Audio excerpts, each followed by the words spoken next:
धाकड़ खबर, बेखौफजुमा बेबाक अंदाज। धाकड़ खबर के न्यूज़ से मैं आपके साथ हूं अकरम रईस खान। नागपुर में, जी हां, महाराष्ट्र के नागपुर में, या यूं कहूं कि आरएसएस के हेडक्वार्टर वाले नागपुर में जो बवाल हुआ है, जो हंगामा हुआ है, जो हिंसा हुई है, जो वायलेंस हुआ है, वो हुआ नहीं है। जी हां, ध्यान से सुनिए, वो हुआ नहीं है, वो संस्कारियों ने करवाया है, बाकायदा प्लान वे में। अगर आप थोड़ा सा वक्त निकालकर पुलिस वालों के बयानों को गौर से सुन लेंगे, अगर आप थोड़ा सा वक्त निकालकर स्थानीय लोगों के जो बोल वचन सामने आ रहे हैं, जो भी वो बातें बता रहे हैं चश्मदीद के तौर पर, उन पर थोड़ा सा ध्यान दे लेंगे तो आपको दूध का दूध और पानी का पानी साफ तौर पर नजर आने लग जाएगा। अगर आपने इस पहलू पर अभी तक ध्यान नहीं दिया है तो मैंने एक रिपोर्ट तैयार की है, बोलती हुई तस्वीरों की ज़बानी, जो इस वीडियो में मैं आपके सामने रखने जा रहा हूं। सबसे पहले संजय राउत को सुन लीजिए। नागपुर आरएसएस का गढ़ है, आरएसएस का हेडक्वार्टर मुख्यालय नागपुर में है। वहाँ मोहनराव भागवत जी बैठते हैं, पूरा हिंदुत्व का प्रखर हिंदुत्व का कुंबा वहाँ बैठते हैं। वहाँ देवेंद्र जी का चुनाव क्षेत्र है, वहाँ दंगे कौन कह रहेगा, किसकी हिम्मत है। गृह मंत्री देवेंद्र फडणवीस जी है, मुख्यमंत्री देवेंद्र जी है, वहाँ भारतीय जनता पार्टी के प्रदेशाध्यक्ष बावनकुळे नागपुर से है और 4 मंत्री आसपास है। कोई हिम्मत कर सकता है?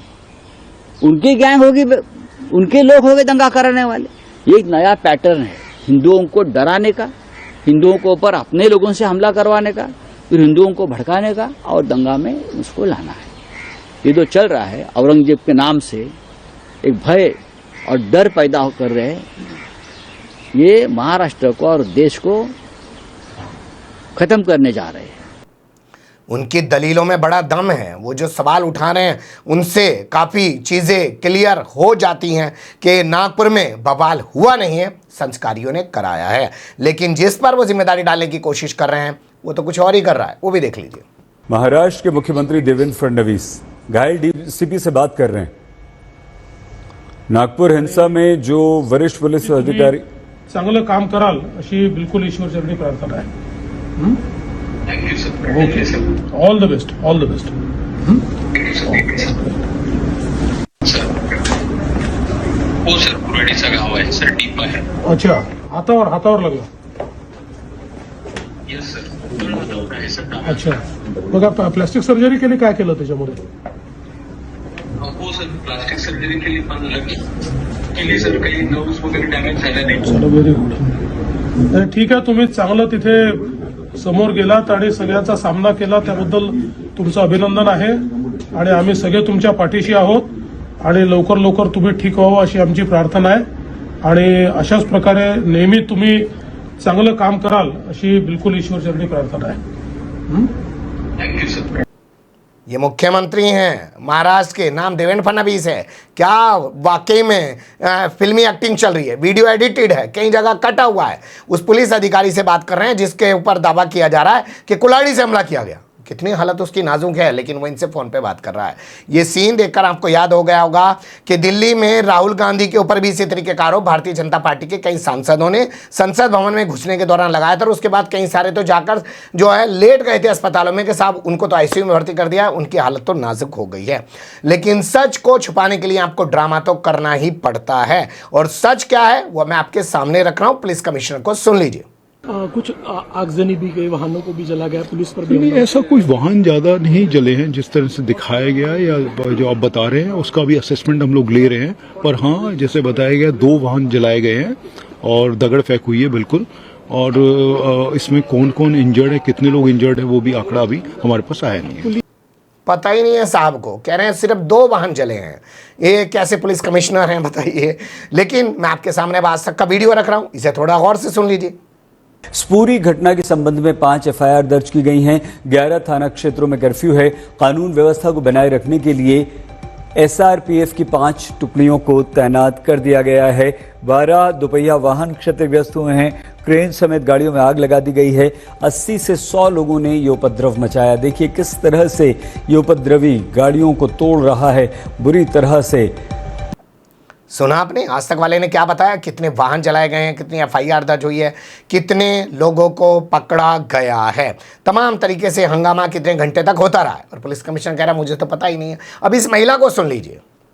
हम 1.5 घंटे से फोन करे जा रहे हैं यहाँ पर खड़े होके अंदर में, पर पुलिस की एक भी टीम नहीं आने को तैयार है, ना कोई एक व्यक्ति आने को तैयार। उल्टा बोलते हैं हम क्या करें, सब तरफ हमको देखना है। और जब ये पूरा हो चुका, पूरी बस्ती वाले उतरे तो पुलिस वाले उल्टा हमको गाली दे रहे हैं, बोल रहे हैं अंदर जाइए आप लोग, और हम ही को गाली दिए जा रहे हैं। वो आप लोग बताओ हम क्या करें, हमारी क्या गलती थी।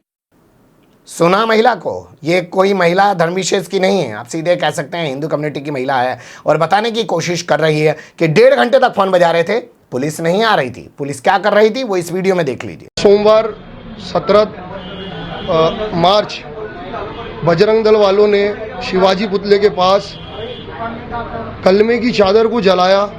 पुलिस प्रशासन के सामने आपत्तिजनक नारे लगाए और पुलिस प्रशासन ने मस्जिद से बच्चे नमाज पढ़ के निकल रहे थे, इन बच्चों पर लाठीचार्ज किया, ज़बरदस्ती लाठीचार्ज हुआ।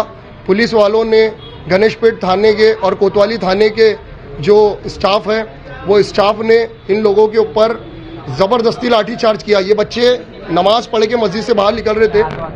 जी राजा भाई, इसको हम लाठीचार्ज भी बोलेंगे, इसको अत्याचार बोलेंगे, मारना बोलेंगे। लाठीचार्ज होता है तो सब पे होता है, उसको लाठीचार्ज कहा जाता है। ये बच्चों को मारा गया है, जबकि ये बच्चे आप देख सकते हैं कपड़ों से क्या दिख रहे हैं, ये स्टूडेंट बच्चे देख सकते हैं कि सूरते देखकर को मार दिखा डायरेक्ट हम लोग नमाज पढ़ना। ये पुलिस वालों की तरफ से बच्चों को डंडा पड़ा हमारा, ये स्टूडेंट बच्चे ये इनके हाथों पे, तो ये डीसीपी साहब इनने लाठीचार्ज करे। साहब जैन साहब, मुस्लिम बच्चों को मार रही थी जो नमाज पढ़ के निकल रहे थे। पुलिस तो उनको मारने में व्यस्त थी, लेकिन पुलिस की लापरवाही यहीं नहीं रुक रही थी। पुलिस कमिश्नर का एक बयान आपके सामने और रखूंगा और फिर आपको बताऊंगा कि सच किस तरीके से निकलकर सामने आ जाता है। लेकिन उससे पहले पूर्व विधायक अनीस अहमद को सुन लीजिए। तो को रमजान के महीने में जलाने की वजह से यहाँ पर उसका रिएक्शन हुआ है। सरकार कह रही है ये बात अफवाह है, ये सच नहीं है क्या? हाँ, ये औरंगजेब का यहाँ पर नागपुर शहर में दूर दूर तक कोई लेना देना नहीं है। हाँ। आज छत्रपति शिवाजी महाराज का देखिए, आप आपकी स्क्रीन पे छत्रपति शिवाजी महाराज का बैकग्राउंड में पुतला दिख रहा है। उस पुतले को में हार बिनाने के बाद में सभी लोगों ने धर्म पे हार बिनाया, मैंने भी आज हार बिनाया जाकर वहां पर। लेकिन जब बजरंग दल के लोगों ने वहां पर हार बिनाने का काम किया, उसके बाद में उन्होंने एक चादर लाई, दरगाह की चादर लाई जिसपे कुरान शरीफ की आयतें लिखी थी, उसको जलाने की वजह से उसका रिएक्शन हुआ है।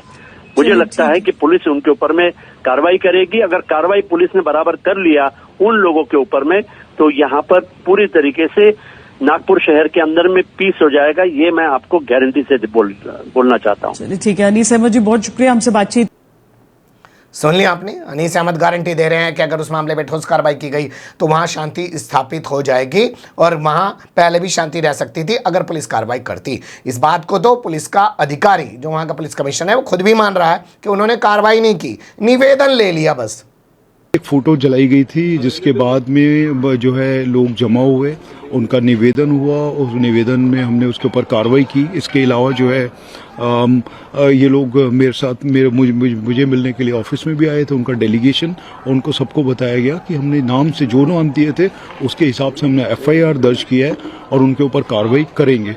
तो ये इंसिडेंट हुआ था और उसके साथ में हम लोग बाकी कार्रवाई हमारी शुरू है। तो सुना आपने, निवेदन ले लिया, यानी कि प्रार्थना पत्र लेके जो है पहुंचे वो मुस्लिम कम्युनिटी के लोग। उन्होंने बताया कि कैसे कुरान लिखी हुई एक चादर को जला दिया गया। क्या कार्रवाई करनी चाहिए थी पुलिस को, फौरन कदम जाना चाहिए था, लेकिन पुलिस ने कोई कार्रवाई नहीं की। पुलिस तो मौका दे रही थी। बाद में यही सवाल इस पुलिस कमिश्नर से फिर से पत्रकारों ने पूछ लिया तो ये बता रहा हाँ हम लोग पकड़ नहीं पाए थे, तब तक अफवाह फैल गई है। इस तरीके से पूरा माहौल तैयार हुआ क्योंकि शाम को शांतता थी पूरे इलाके में, क्या हुआ? यही जैसे मैंने आपको बताया कि जब कुछ लोग जमा हुए, इसमें आमने सामने आए, उन्होंने की कोई कार्रवाई नहीं हुई है क्योंकि अरेस्ट उस समय चल ही रहा था। तो उसका कुछ लोगों ने गैर फायदा या अफवाह फैलाने की कोशिश की और उस अफवाह के उसमें जो है कुछ लोग जो है बह जाते हैं, उस तरह का हुआ, कुछ र्यूमर्स भी फैले और उसकी वजह से लोग जमा हुए और उसके बाद में आमने सामने हुए और पुलिस जो है उस समय पे पहुंच गई थी, कुछ दगड़ फेंक हुआ है। अफवाह फैल गई या अफवाह फैलाने का मौका दिया गया, सोचिएगा और इन तमाम चीज़ों पर गौर करने के बाद एक लाइन ज़रूर जो है क्लियर कीजिएगा कि दंगा होता नहीं है, दंगा करवाया जाता है और नागपुर में कोई दंगा बवाल हुआ नहीं है, वो संस्कारियों ने जानबूझकर करवाया। अगर दिन की घटना पर पुलिस कार्रवाई कर देती शाम तक तो रात में शायद ये नौबत ही ना आती। ये एक छोटी सी रिपोर्ट थी आपको ये बताने दिखाने के लिए कि कौन संस्कारी जिम्मेदार हैं इस पूरी वारदात के लिए। बने रहिएगा धाकड़ खबर के साथ। कमेंट्स के रूप में आप लोग अपनी राय दे सकते हैं, खबर को लाइक कर सकते हैं, चैनल को सब्सक्राइब कर सकते हैं और ज़्यादा से ज़्यादा हमारी खबरों को शेयर कर सकते हैं। फिर ऐसे ही किसी सुलगते हुए या उलझते मुद्दे लेकर मैं आपके सामने होऊंगा हाजिर। फिलहाल अभी मुझे दें इजाज़त।